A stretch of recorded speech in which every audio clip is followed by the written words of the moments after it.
जो अगली यूरोपीय कंपनी भारत में स्थापित होती है, चौथे स्थान पर वे थी डेनमार्क की company Dane East India company.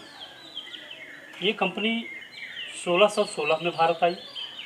Dane East India company Bharat में इस कंपनी की पहली फैक्ट्री या डेन ईस्ट इंडिया कंपनी की जो पहली फैक्ट्री लगाई गई 1620 में ट्रावनकोर या ट्रैंकोबार जिला तंजौर में ये पहली फैक्ट्री लोगों की स्थापित हुई थी। यानी डेनों ने सबसे पहली फैक्ट्री दक्षिण भारत में स्थापित की 1620 में, और वो ट्रैंकोबार या ट्रावनकोर में स्थापित हुई। इसके बाद बल्कि इसके कुछ लंबे समय बाद भारत में इन लोगों की दूसरी फैक्ट्री बंगाल के सेरामपुर में 1676 में स्थापित की गई। ध्यान रहे, डेनमार्क के लोग धर्म प्रचार तथा इसके लिए विद्यालय खोलना, धार्मिक संस्थाएं खोलना, इनमें इनकी रुचि ज़्यादा थी। यानी जो उद्देश्य लेकर ये आए थे, वाणिज्यिक उद्देश्य, यानी यहाँ पर व्यापार वाणिज्य करने जो आए थे, उसकी अपेक्षा इन्होंने ज़्यादा से ज़्यादा ईसाई धर्म प्रचार में अपना समय गंवाया या समय लगाया। इसके लिए उन्होंने ईसाई शिक्षण संस्थान स्थापित किए, बड़े बड़े शिक्षण संस्थान स्थापित किए। इस तरह से इन्होंने व्यापार कम धार्मिक प्रचार शिक्षण संस्थानों की स्थापना में ज़्यादा समय लगाया, और 1745 में इन्होंने अपनी सभी फैक्ट्रियां अंग्रेज़ों के हाथों बेच दी और स्वदेश वापस लौट गए। प्रिय छात्रों, डेन ईस्ट इंडिया कंपनी का भारत में बस यही इतना संक्षिप्त इतिहास है कि पहली फैक्ट्री 1620 में ट्रैंकोबार में लगी, दूसरी फैक्ट्री 1676 में बंगाल के सेरामपुर में लगी, और 1745 में उन्होंने अपनी सभी फैक्ट्रियां अंग्रेज़ों के हाथों बेच दी और स्वदेश लौट गए। मात्र इतना ही भारत में इनका इतिहास है, और इनके इतने जल्दी या इतनी अल्प सफलता के पीछे बड़ा कारण जो बताया जाता है वह व्यापार वाणिज्य में कम ध्यान देकर के धर्म प्रचार में ज़्यादा ध्यान देना, इसी को बताया जाता है। इस प्रकार से ये स्वदेश वापस लौट गए। ध्यान रहे, इनके बाद एक स्वीडन की कंपनी भी भारत आई थी, जिसकी बहुत कम गणना मिलती है, उसका कोई विशेष योगदान यहाँ नहीं है। इसलिए आप कहीं कहीं 5वें स्थान पर उसे कह सकते हैं, या ना भी कहें तो कोई बात नहीं। बाय द वे स्वीडिश आ जाए तो स्वीडिश मारा जा सकता है। इसके बाद जो 5वें स्थान पे जो कहा जाए कि अगली जो कंपनी स्थापित होती है वो है फ्रांसीसी ईस्ट इंडिया कंपनी। अब हम लोग डेनों के बाद फ्रांसीसियों के कंपनी के बारे में इतिहास में थोड़ा चर्चा कर लें। फ्रांसीसी कंपनी का संस्थापक कोलवर्ट फ्रांस के राजा लुई 14वें का प्रधानमंत्री था। फ्रांस के राजा लुई 14वें के प्रधानमंत्री कोलवर्ट ने फ्रांसीसी ईस्ट इंडिया कंपनी की स्थापना की। कब की? 1664 में की। कंपनी की विशेषता क्या थी? अन्य यूरोपीय कंपनियों के विपरीत फ्रांसीसी ईस्ट इंडिया कंपनी एक सरकारी कंपनी थी। यह अन्य यूरोपीय कंपनियों के विपरीत पूरी तरह सरकार के नियंत्रण में थी, पूरी तरह एक सरकारी संस्था थी, न कि निजी व्यापारियों की संस्था। या निजी व्यापारियों की संस्था नहीं। कंपनी का मूल नाम था कंपनी देश इंड से ओरिएंटल। इसको कंपनी देश इंड से ओरिएंटल कहा जाता है, ये इसका मूल नाम था। और भारत आगमन के लिए जो अभियान दल का नेता था वह था फ्रैंको कैरो। फ्रैंको कैरो के नेतृत्व में ये एक फ्रेंच भारत आगमन का अभियान दल भारत की तरफ चला, और यहाँ आकर इन लोगों ने भारत में प्रथम फैक्ट्री की जो स्थापना की वह सूरत गुजरात में 1668 में की। 1668 में प्रथम फ्रेंच कंपनी की स्थापना सूरत गुजरात में हुई, और दूसरी फ्रांसीसी फैक्ट्री की स्थापना 1669 में मछलीपट्टनम में फ्रांसीसियों ने की। किसके नेतृत्व में? मारकरा के नेतृत्व में। ध्यान रहे, ये मारकरा गोलकुंडा के सुल्तान से एक विशेष अधिकार पत्र प्राप्त किया, और गोलकुंडा के सुल्तान से अधिकार प्राप्त करने के बाद इसने 1669 में उस गोलकुंडा के एक बंदरगाह मछलीपट्टनम में अपनी फैक्ट्री 1669 में स्थापित की। आप देख रहे होंगे कि मछलीपट्टनम में बहुत से लोगों की पहली कंपनी बनती है। पुर्तगालियों को छोड़ दिया जाए तो डचों की पहली फैक्ट्री मछलीपट्टनम में स्थापित होती है। अंग्रेज़ों की पहली फैक्ट्री मछलीपट्टनम में स्थापित होती है, फ्रांसीसियों की दूसरी फैक्ट्री मछलीपट्टनम में स्थापित होती है, पहली नहीं। तो इस तरह से मार्करा के नेतृत्व में दूसरी फैक्ट्री मछलीपट्टनम में स्थापित होती है। अब इसके बाद हम देख लेते हैं कि पांडिचेरी की स्थापना कैसे ये लोग करते हैं। तो अब हम आगे अध्ययन कर लेते हैं पांडिचेरी का। देखते हैं कि पांडिचेरी नगर के संस्थापक फ्रांसिस मार्टिन थे। ये फ्रांसिस मार्टिन फ्रांसीसी एडमिरल डेला है और एक गैर पेशेवर फौजी वेलांग द लेस्पिने के साथ भारत आए थे। वेलांग द लेस्पिने और एडमिरल डेलाहे के साथ भारत आए। डेलाहे उसमें फ्रांसीसी एडमिरल थे। ध्यान रहे, इन लोगों ने वलीकोंडापुर के सुल्तान शेर खां लोधी से पुडुचेरी नामक एक गांव पट्टे पर लिया। पुडुचेरी नाम का एक गांव पट्टे पर लिया और इसी गांव को एक पांडिचेरी शहर के रूप में स्थापित किया। इसी कारण कहा जाता है पांडिचेरी शहर का संस्थापक फ्रांसिस मार्टिन था। मार्टिन ने यहाँ पर पोर्ट लुई नाम का एक किला भी बनाया, यानी पांडिचेरी पूरी तरह से किलेबंद बस्ती थी। पोर्ट लुई नाम का यहाँ पर एक किला भी बना, यानी एक किलेबंद बस्ती थी और फ्रांसिस मार्टिन ही पांडिचेरी का पहला गवर्नर था। ध्यान रहे कि इसके बाद बंगाल, जो कि व्यापार वाणिज्य का एक बड़ा केंद्र था, इसलिए फ्रांसीसियों ने बंगाल की तरफ भी व्यापार वाणिज्य के लिए अपना रुख किया और फ्रांसीसियों ने बंगाल के नवाब शाइस्ता खां से प्राप्त भूमि पर बंगाल में चंद्रनगर की 1692 में स्थापना की। ये वही समय है जब अंग्रेज कलकत्ता की स्थापना में प्रयासरत थे। बिल्कुल उसी समय फ्रांसीसी बंगाल के नवाब की इजाज़त पाकर, भूमि पाकर चंद्रनगर की स्थापना के लिए प्रयासरत थे और प्रयास में वे सफल रहे। यानी चंद्रनगर की फ्रांसीसियों ने बंगाल में स्थापना की। किसके भूमि देने पर? शाइस्ता खां। ये बंगाल के सूबेदार थे औरंगजेब के। चंद्रनगर एक प्रमुख बस्ती के रूप में बंगाल में फ्रांसीसियों के एक प्रतिष्ठान के रूप में विकसित हुई। अब हम देख लेते हैं कि एक लंबा समय आने पर फ्रांसीसियों में कुछ निराशा छाने लगी। ऐसे समय में डुप्ले नाम का एक साम्राज्यवादी व्यक्ति चंद्रनगर के प्रेसिडेंस के रूप में 1731 में भारत आए। डुप्ले फ्रांस में एक जमींदार थे, महत्वाकांक्षी थे और डुप्ले चंद्रनगर, यानी जो बंगाल में इन लोगों ने स्थापित किया था अपना एक नगर, वहाँ की प्रेसिडेंस के रूप में 1731 में भारत आए। साम्राज्यवादी थे, महत्वाकांक्षी थे, इसी नाते इनकी नीतियों ने फ्रांसीसी कंपनी को भारत में साम्राज्य के रूप में स्थापित कर दिया। डुप्ले की नीतियों ने, इनके आने से फ्रांसीसियों में एक अद्भुत उत्साह का संचार हुआ और इनके नेतृत्व में फ्रांसीसी कंपनी एक साम्राज्य बन गई। किंतु इस प्रयास में फ्रांस और अंग्रेजों के बीच कर्नाटक में तीव्र युद्ध हुआ। क्यों? क्योंकि डुप्ले महत्वाकांक्षी थे और अंग्रेज यहाँ व्यापार वाणिज्य के रूप में स्थापित हो चुके थे। अंदर ही अंदर वे भी साम्राज्य के रूप में स्थापित होना चाहते थे और दूसरे महत्वाकांक्षी डुप्ले फ्रांसीसी भी स्थापित होना चाहते थे। जाहिर है, दो महत्वाकांक्षी, तो एक म्यान में दो तलवार नहीं रहती।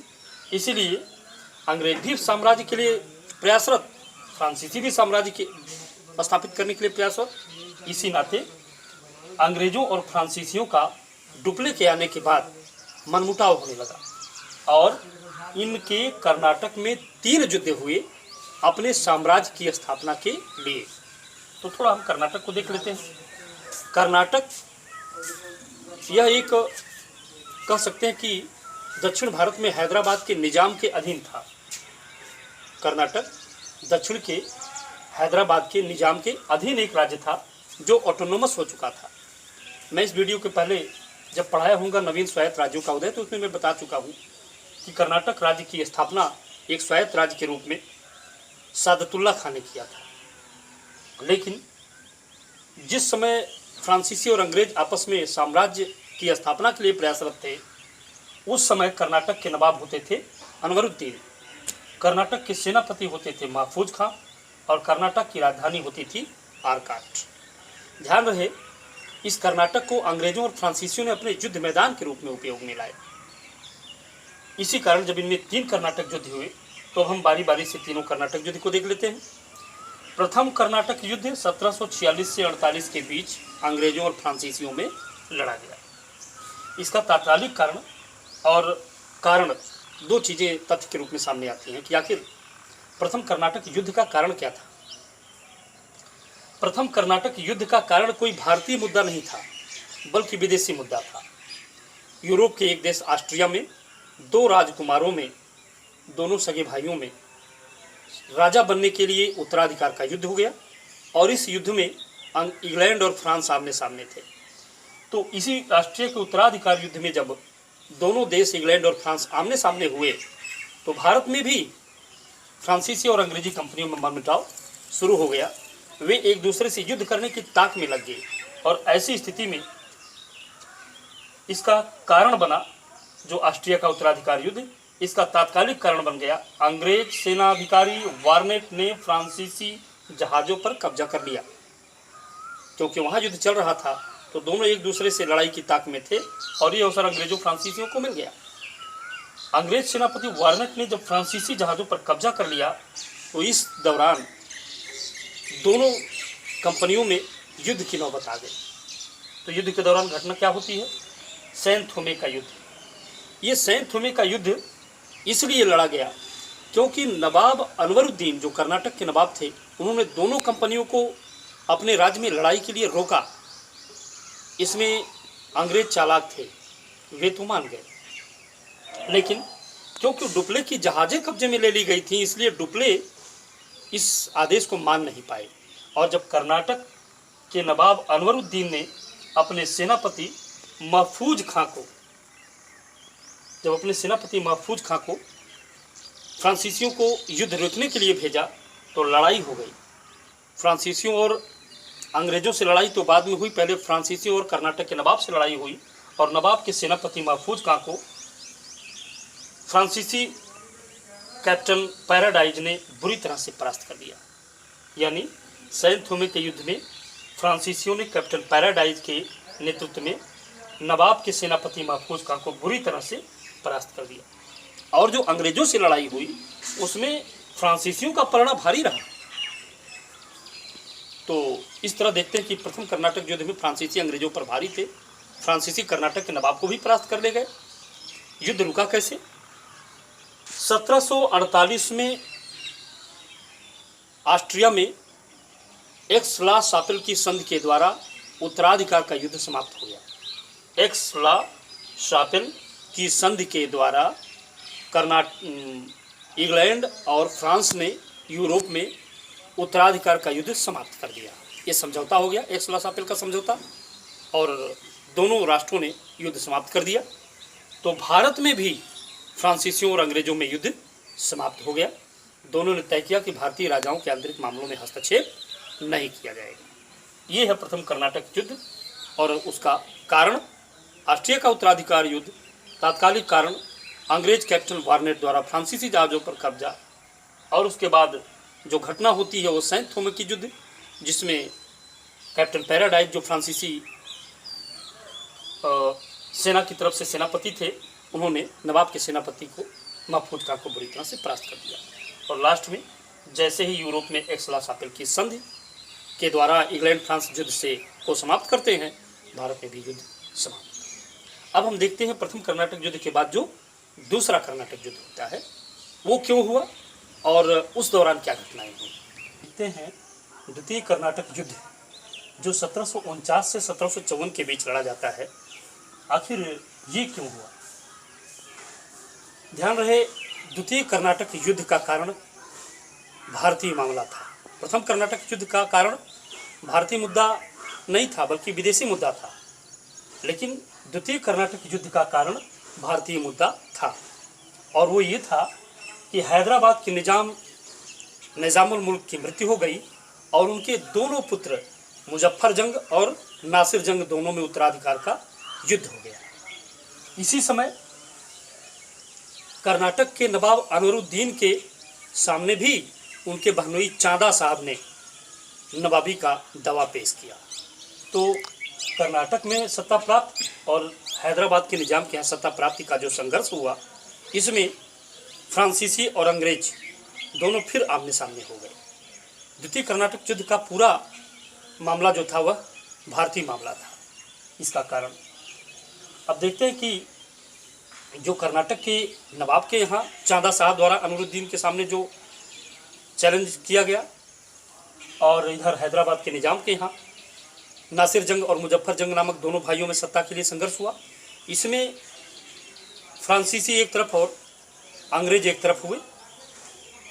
युद्ध के दौरान जो घटना होती है उसमें घटना कुछ इस तरह से, यहाँ आपको बोर्ड पर दिख रहा होगा कि क्लाइव का एक सैन्य अधिकारी के रूप में उदय, वो कुछ इस तरह से हुआ कि फ्रांसीसियों की तरफ से डुप्ले कुशल सेनापतित्व कर रहे थे और वे कई मोर्चों पर जीत भी रहे थे, लेकिन उनसे एक सैनिक भूल हो गई। वो सैनिक भूल कुछ इस तरह थी कि जिस समय ये डुप्ले इधर हैदराबाद में सफलता प्राप्त करने के बाद नवाब अनवरुद्दीन की तरफ बढ़े, अनवरुद्दीन उनके पहले से दुश्मन थे, और वहाँ जब उन्होंने अनवरुद्दीन को परास्त कर दिया और उनके बेटे जब मद्रास की तरफ भागे, तो कर्नाटक की राजधानी आरकाट का घेरा उठाकर वे उनके पुत्र का पीछा करते हुए मद्रास की तरफ गए। और ऐसे ही समय क्लाइव नाम का एक क्लर्क, ध्यान रहे, क्लाइव ईस्ट इंडिया कंपनी का एक क्लर्क होकर भारत आया था। ओनली वन वो क्लर्क था, इससे ऊपर कुछ नहीं था। जो क्लाइव नाम का एक क्लर्क था, उसने कुछ 100 घुड़सवारों की मदद से जैसे ही डुप्ले ने घेरा उठाया, उसने कर्नाटक को घेर लिया। इस भूल का जब एहसास हुआ और डुप्ले मद्रास की तरफ से फिर आरकाट लौटे, तो तमाम प्रयासों के बावजूद उन्होंने क्लाइव का घेरा तोड़ने में कामयाबी नहीं पाई और उनकी बड़ी बदनामी हुई कि आप यूरोप के एक महान सेनापतित्व करने वाले शख्सियत हैं और एक क्लर्क के बनाए गए घुड़सवारों की छोटी सी टुकड़ी का घेरा आप नहीं तोड़ पा रहे हैं। इस कारण क्लाइव का बड़ा नाम हुआ और साथ ही साथ इधर डुप्ले की बड़ी बदनामी हुई। डुप्ले की बदनामी इस कदर हुई कि डुप्ले गवर्नर पद से हटा दिए गए तथा उनका पतन हो गया, अर्थात उन्हें फ्रांस में बुलाकर उन्हें फ्रांस वापस बुला लिया गया और उन पर मुकदमा चलाया गया। ये डुप्ले के साथ हुआ, यानी एक महान सेनापति, एक गवर्नर के पद पर अधिष्ठान व्यक्ति का पतन हो गया। वो डुप्ले गवर्नर पद से हटे, फ्रांस बुलाए गए, उन पर मुकदमा चला। नए गवर्नर बने गोडेहू, एक गोडेहू को नया फ्रांसीसी गवर्नर बनाकर भारत भेजा गया। अर्थात गोडेहू नए गवर्नर बने, डुप्ले पद से हट गए और क्लाइव यानी अंग्रेजी खेमी में क्लाइव का बड़ा नाम हुआ और क्लाइव क्लर्क से कर्नल हो गया, अब वह कर्नल क्लाइव बोला जाने लगा। तो ये दो बड़ी घटनाएं होती हैं। अंततः पांडिचेरी की संधि द्वारा, यानी जब गोडेहू यहाँ गवर्नर बनकर आए तो उन्होंने पांडिचेरी की संधि 1754 द्वारा युद्ध को समाप्त कर दिया। तो द्वितीय कर्नाटक युद्ध जो है वह पांडिचेरी की संधि द्वारा समाप्त हुआ। ये है दूसरा कर्नाटक युद्ध और उसका कारण युद्ध के दौरान घटना आपके सामने। अब हम देखते हैं तृतीय कर्नाटक युद्ध। मैं आपको पहले ही बता चुका हूं कि 3 कर्नाटक युद्ध लड़े गए। तीसरा कर्नाटक युद्ध 1757 से 1763 के बीच लड़ा गया। ये क्यों? आखिर इस युद्ध का भी कुछ कारण होगा। ध्यान रहे, इस युद्ध का सबसे बड़ा कारण था क्लाइव और वाटसन द्वारा चंद्रनगर पर कब्जा कर लेना। ये कैसे? ये घटना बिल्कुल उस समय हुई जब बंगाल के नवाब सिराजुद्दौला ने नाराज होकर कलकत्ता में स्थापित फोर्ट विलियम, जो अंग्रेजों का सबसे महत्वपूर्ण सैनिक अस्कंधावर होता था, उस फोर्ट विलियम को घेर लिया। अंग्रेज अधिकारी वहां से भाग गए और उसने कलकत्ता को जीतकर उसका नाम अलीनगर रख दिया। इसी कलकत्ता को पुनः जीतने के लिए इसी कलकत्ता को फिर से जीतने के लिए अंग्रेजों ने कर्नल क्लाइव और जल सेनापति वाटसन को कलकत्ता यानी बंगाल रवाना किया। और बंगाल रवाना होने के इस क्रम में जैसे ही क्लाइव ने बंगाल में सिराजुद्दौला पर विजय पाई, उसके तुरंत बाद उसने चंद्रनगर यानी बंगाल स्थित फ्रांसीसी बस्ती पर भी कब्जा कर लिया। तो तृतीय कर्नाटक युद्ध का कारण बिल्कुल क्लाइव और वाटसन द्वारा चंद्रनगर पर कब्जा, वो बिल्कुल उसी समय जब 1757 का प्लासी का युद्ध, जो मैं आपको बाद में बताऊंगा, प्लासी के युद्ध के तुरंत बाद ये घटना घटती है कि नवाब सिराजुद्दौला को परास्त करने के बाद उन लोगों ने 1760 में चंद्रनगर पर कब्जा कर लिया। तो तृतीय कर्नाटक युद्ध का कारण क्लाइव और वाटसन द्वारा चंद्रनगर पर कब्जा। अब युद्ध के दौरान घटना क्या होती है? इस युद्ध के दौरान वांडीवास की लड़ाई लड़ी जाती है 1760 में। ध्यान रहे, जब फ्रांसीसियों का एक मजबूत किला एक तरह से ढह गया, यानी चंद्रनगर जब अंग्रेजों ने कब्जा कर लिया, तो चंद्रनगर पर अंग्रेजों के कब्जा कर लेने के बाद तुरंत वांडीवास का युद्ध हुआ 1760 में। वांडीवास के युद्ध में अंग्रेजों की तरफ से सेनापति का कार्य किया चार्ल्स आयरकोट ने, फ्रांसीसियों की तरफ से सेनापति का काम किया काउंट लाली ने। युद्ध का परिणाम क्या हुआ? ये जो काउंट लाली और आयरकोट के बीच जो 1760 में वांडीवास की लड़ाई लड़ी गई, इस युद्ध का परिणाम हुआ कि इस युद्ध में अंग्रेजों ने फ्रांसीसियों को एक निर्णायक मात दी, अर्थात फ्रांसीसियों को बुरी तरह से परास्त किया। अब वे अंग्रेजों के सामने टिके रहने में सक्षम नहीं थे, यानी फ्रांसीसियों का साम्राज्य का सपना ध्वस्त हो गया। अंततः इंग्लैंड और फ्रांस के राजा ने बैठकर पेरिस की संधि की 1763 में। 1763 में इंग्लैंड के और फ्रांस के राजाओं के बीच हुई संधि में यह तय हुआ कि पांडिचेरी फ्रांसीसियों को वापस कर दिया जाएगा, किंतु शर्त यह है कि वे पांडिचेरी से बाहर नहीं निकल सकेंगे। यानी भारत में साम्राज्य विस्तार तो दूर, साम्राज्य की महत्वाकांक्षा तो दूर, भारत में वे व्यापार वाणिज्य भी नहीं कर सकेंगे, करेंगे तो बहुत सीमित मात्रा में, और या तो वे पांडिचेरी में करेंगे और पांडिचेरी में ही रहेंगे। तो पेरिस की संधि 1763 द्वारा फ्रांसीसियों को पांडिचेरी तक सीमित कर दिया गया और पांडिचेरी उन्हें वापस दे दिया गया। इसीलिए कुछ विद्वानों ने एक टिप्पणी किया है कि वांडीवास की लड़ाई फ्रांसीसियों के लिए इतनी घातक रही कि इस वांडीवास की लड़ाई ने उस शानदार महल को पूरी तरह से ध्वस्त कर दिया जिसे कभी डुप्ले और ड्यूमा ने बड़े अरमानों से पाला था, बड़े अरमानों से बनाया था। इस प्रकार फ्रांसीसी साम्राज्य की महत्वाकांक्षा वांडीवास की लड़ाई से समाप्त हुई और अंग्रेज अब एक साम्राज्य के रूप में, एक राज्य के रूप में भारत में स्थापित हो गए। अब कोई यूरोपीय प्रतिद्वंदी उनके सामने नहीं था, नहीं पुर्तगाली, नहीं डच, नहीं डेन, नहीं फ्रेंच, कोई पुर्तगाली उनके सामने अब नहीं था, कोई यूरोपीय अन्य उनके सामने नहीं था। अब पूरे भारत का साम्राज्य उनके लिए जीतने के लिए, उनमें हस्तक्षेप करने के लिए, व्यापार वाणिज्य के लिए मैदान के रूप में खाली पड़ा था।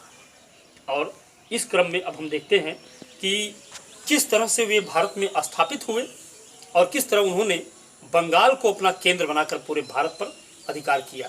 इसके लिए अब हम अगले चैप्टर में हम लोग पढ़ेंगे बंगाल के नवाब और अंग्रेज। तो आज छात्रों बस इतना ही। नेक्स्ट हम बंगाल के नवाब और अंग्रेज पढ़ाएंगे। हम आपसे ज़रूर एक सुझाव चाहेंगे कि पढ़ाते समय, लिखते समय या श्वेत पट पर अगर कहीं कोई त्रुटि हो रही हो तो उसे आप हमें अवश्य ही सुझाएं, उस पर कुछ कमेंट अवश्य ही करें। Thank you student.